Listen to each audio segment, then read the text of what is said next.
आपको सीधा लिए चलती हूँ राजस्थान के शहर अजमेर में, जहां ख्वाजा गरीब नवाज की दरगाह इस बार सुर्खियों में आ गई है।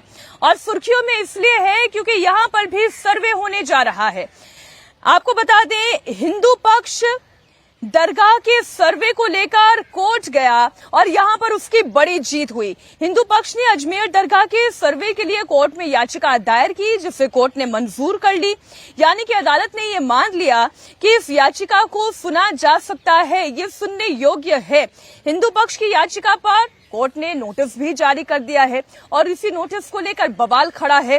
हिंदू पक्ष ये दावा कर रहा है कि यहां ख्वाजा मोइनुद्दीन चिश्ती की दरगाह से पहले संकट मोचन महादेव का मंदिर था, जिसे 800 साल पहले तोड़कर यहां पर ख्वाजा गरीब नवाज की दरगाह बना दी गई। हिंदू पक्ष ने अदालत से सर्वे कराकर इसे हिंदुओं को सौंपने की डिमांड कर दी है। हिंदू सेना की याचिका में अदालत ने अल्पसंख्यक मंत्रालय, दरगाह कमेटी अजमेर और भारतीय पुरातत्व सर्वेक्षण विभाग यानी कि एएसआई को नोटिस जारी कर दिया है। अब इस मामले में अगली सुनवाई की तारीख 20 दिसंबर तय करती है। ऑर्डर हमारे पक्ष में आया, हमारी याचिका स्वीकार की गई है। सभी जो पक्ष हैं उनको नोटिस किया गया है। जिन पक्षों को नोटिस किया गया, एक अल्पसंख्यक मंत्रालय, आर्कोलॉजी सर्वे और दरगाह कमेटी अजमेर, इन तीनों पक्षों को नोटिस कोर्ट द्वारा जारी हो जाएंगे, ऑर्डर कर दिए हैं। अब इसमें अगली तारीख है 20/12/2024।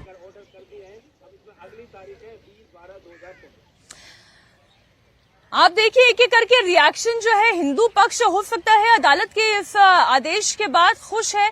अगले सुनवाई की तारीख भी 20 दिसंबर तय कर दी है। लेकिन वहीं अगर आप मुस्लिम पक्ष और खासतौर पर जो दरगाह समिति से जुड़े हुए हैं उनके बयानात सुनेंगे तो वो भारी नाराजगी जाहिर कर रहे हैं। अजमेर के ख्वाजा चिश्ती की दरगाह के सर्वे को लेकर कोर्ट ने जिन 3 लोगों को पक्षकार बनाया है उनमें से एक दरगाह कमेटी भी है। कोर्ट ने दरगाह कमेटी को जो नोटिस भेजा है उसमें क्या जानकारियां हैं वो आपके सामने रख दूं। दरगाह कमेटी हिंदू पक्ष के दावे को खारिज कर रहा है। दरगाह की कमेटी के सचिव सरवर चिश्ती का कहना है कि अजमेर की दरगाह के देश में ही नहीं बल्कि पूरे विश्व में लाखों करोड़ों अनुयायी हैं। उन्होंने कहा कि अगर प्लेसेस ऑफ वर्शिप एक्ट से छेड़छाड़ होती है तो देश की एकता और अखंडता, सहिष्णुता पर खतरा पैदा होगा।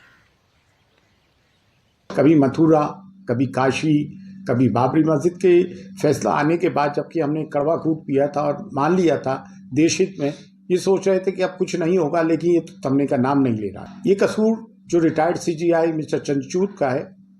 जब places of worship act 91 act बन गया है कि सिर्फ बाबरी मस्जिद को छोड़ के 1947 तक जो स्टेटस को रहा है, जितनी भी रिलीजियस प्लेसेस का वो रहेगा, फिर ये चीज़ें करने की क्या ज़रूरत है। ये 3 साल से ये बयानबाजी तो कर ही रहा है। हर जगह इन्हें जो है शिवलिंग और मंदिर नज़र आता है।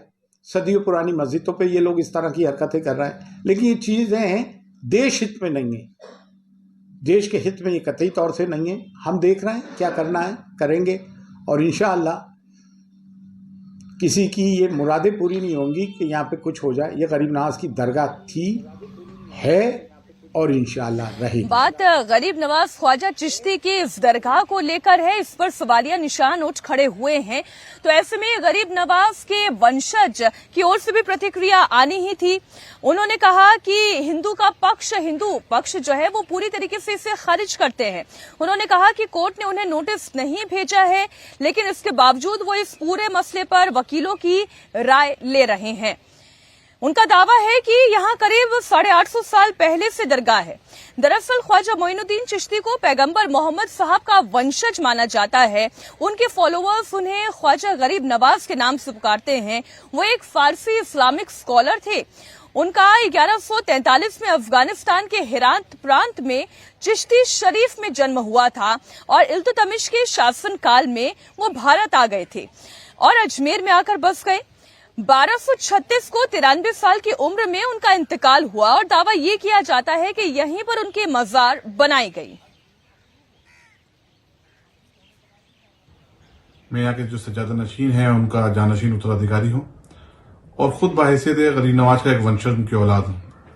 हमें इसे पार्टी नहीं बनाया गया है, लेकिन फिर भी ये हमारे बुजुर्गों की दरगाह से जुड़ा हुआ मामला है। अजमेर का इतिहास 850 साल का इतिहास है। ख्वाजा साहब ख्वाजा मोइनुद्दीन चिश्ती रहमतुल्लाह अलैह जो आले नबी औलाद अली हैं, वो 1135 में हिंदुस्तान 1195 में हिंदुस्तान में तशरीफ लाए और 1236 में आपका विसाल हुआ। उसके बाद से ये दरगाह आज तक यहाँ कायम है। इन 850 सालों के अंदर तमाम मजहब के राजा रजवाड़े, मुगल, ब्रिटिश शासक यहाँ आके गुजरे। यहाँ पर आप देखेंगे क्वीन विक्टोरिया का भी हौज है। तो सबकी आस्था इस दरगाह से जुड़ी रही और सबने अपने अपने दौर में अपने अपने तरीके से अकीदत का नजराना इस बारगाह पे पेश किया है। सबकी अकीदत इस बारगाह से जुड़ी हुई थी। ये बारगाह हमेशा मोहब्बत अमन का पैगाम देती है। गंगा जमनी तहजीब का गहवारा है।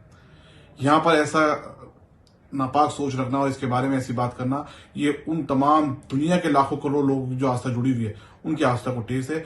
ये समाज को बांटने का काम किया गया है, ये देश को तोड़ने का काम किया अजमेर गया है। में दरगाह शरीफ के सर्वे को लेकर तमाम इस्लामिक स्कॉलर तो सवाल उठा ही रहे हैं, लेकिन AIMIM चीफ असदुद्दीन ओवैसी ने भी इसको लेकर सवाल खड़े किए।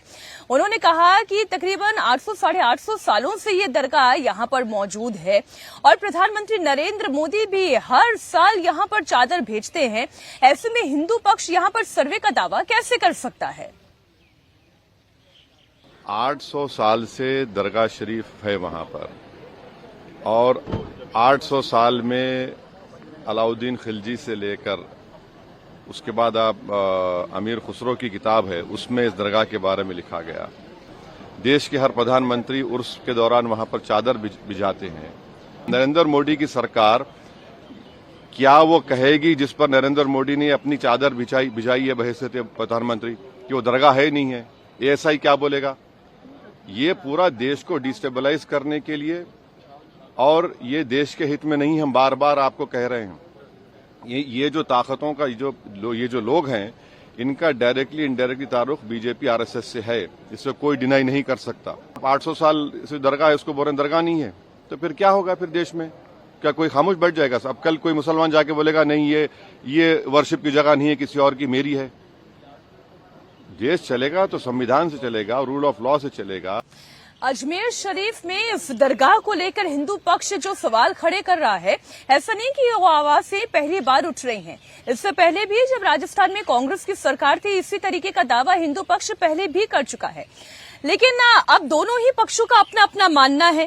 कहा यह जाता है, जो मुस्लिम पक्ष कह रहा है कि ख्वाजा मोइनुद्दीन चिश्ती की ये दरगाह जो है वो मुगल शासक हुमायूं ने उनके सम्मान में यहां पर बनाई थी। यहां पर उन्होंने दरगाह का निर्माण करवाया था। फिर यहां पर बाद में उनके वंशज रहे अकबर ने भी यहां पर आकर हर साल जियारत करने लगे। बताया ये भी जाता है कि दरगाह परिसर में जो मस्जिद है उसका निर्माण शाहजहां ने करवाया था और साथ ही जो लंगर चलता है उसके लिए देख अकबर और जहांगीर ने दान में दी थी। अब जब मामला कोर्ट में पहुंच गया है तो केंद्रीय मंत्री और बीजेपी के फायर ब्रांड नेता गिरिराज सिंह भी ओवैसी पर निशाना साध रहे हैं। उन्होंने कहा कि अजमेर को भी संभल बनाने की साजिश रची जा रही है। अजमेर में कोर्ट ने आदेश दिया है सर्वे का। हमारा काम है, किसी हिंदू ने अगर याचिका दायर की और कोर्ट ने अगर सर्वे के लिए आदेश दिया है, तो इसमें दिक्कत क्या होनी चाहिए? ये सत्य है कि जब आक्रांता आए थे मुगल तो हमारे मंदिरों को तोड़ा था। अब आप कहेंगे कि कितने मस्जिदों पर आप ये बोलेंगे, तो मैं कहूंगा कि अब आज तक कांग्रेस की सरकार केवल तुष्टीकरण करते रही। तुष्टीकरण के कारण ही अगर ये 47 में ही आक्रांतों द्वारा मंदिरों पर मस्जिद बनाने का जो उनका एक मुहिम चला था उसको समाप्त कर दिया गया होता नेहरू के द्वारा, तो आज हमें कोर्ट में अर्जी देने की जरूरत नहीं पड़ती। इसीलिए अर्जी दिए हैं, कोर्ट ने माना है और सर्वे के का कानूनन अधिकार है और उस सर्वे पर भी संबल बनाने की कोशिश कर रहे हैं, वो नहीं हो। जिस कानून की बात गिरिराज सिंह कह रहे हैं उसी कानून पर सवाल उठाए जा रहे हैं और अदालतों पर भी सवाल उठाए जा रहे हैं। मुस्लिम समाजवादी पार्टी के मुखिया अखिलेश यादव के चाचा राम गोपाल यादव ने तो कोर्ट पर ही सवाल खड़े कर दिए। उन्होंने कहा कि आजकल ये छोटे छोटे जज देश में आग लगवाने का काम कर रहे हैं कि इस तरह के जजेस भी छोटे छोटे जजेस बैठे हुए हैं जो इस देश में आग लगवाना चाहते हैं। कोई मतलब नहीं है। अजमेर शरीफ पर हमारे प्रधानमंत्री स्वयं चद्दर भिजवाते हैं, सारे देश के लोग, दुनिया भर के लोग आते हैं वहाँ। अब उसको विवादों में डालना बहुत ही घृणित और ओछी मानसिकता का प्रतीक है। और ये यही नहीं, ये सत्ता में बने रहने के लिए बीजेपी समर्थित लोग कुछ भी कर सकते हैं। देश में आग लग जाए इनसे कोई मतलब नहीं, सत्ता में बने रहें बस।